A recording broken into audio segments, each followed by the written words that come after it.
the wet wedding was my action sequence. It's my fight at the end of the Avengers. It's the closest I get. You're in the wet wave. It's meant to be the wedding weather from hell during the wedding from heaven, so they were just blasting us in the face with water and wind, and it was funny because it makes you a group, you know, you really band together, but also no one wants to stand at the front because that's where you get the brunt of it and stuff. And it was a lot of fun, but it was really, really wet. You know, we didn't say to anybody, look horrified and be horrified, because they were horrified being placed under these tons of water. We obviously got totally drenched when we come out of the wedding. Sort of adds to the comedy, really, this gale force winds building, and then we had to make our way all the way up this cliff top right to the house, where there's a marquee waiting for us for the party. So tottering down this cliff in gale force winds with, you know, these fire engine hoses being sprayed right in your face was quite hard to deal with, but you didn't have to act, so it was fine.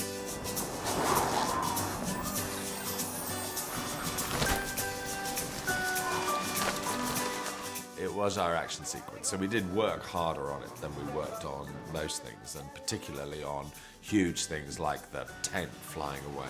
It took a lot of testing, and we had to make models of it, and the special effects company, Mark Holt, he did numerous tests of it where it tried out various sections of the tent in London. I think they spent most of their money making that tent fly away. I think that was where a lot of the budget went, because they didn't spend it on the time travel effects, so they just said for our big kind of sequence. Always react realistically to what happens to you.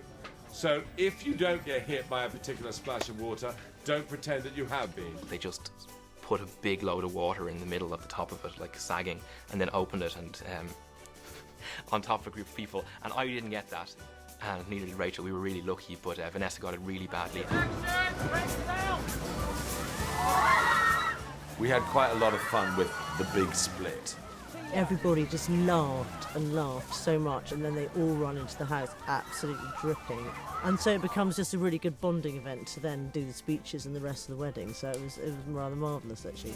The truth of the matter is that if you blow a hell of a lot of wind at people, and if you pour a lot of water on them, they will tend to scream and laugh and cover their shirts if they become see-through. So just the actors lived with the real high possibility of pneumonia and terminal cold for a couple of days. And what happened in the movie happened to them, poor things. They had to go along a windy path and nearly die of rain and tornado. Thank you for all staying in character and remembering everything. That went wonderfully better than we could have expected.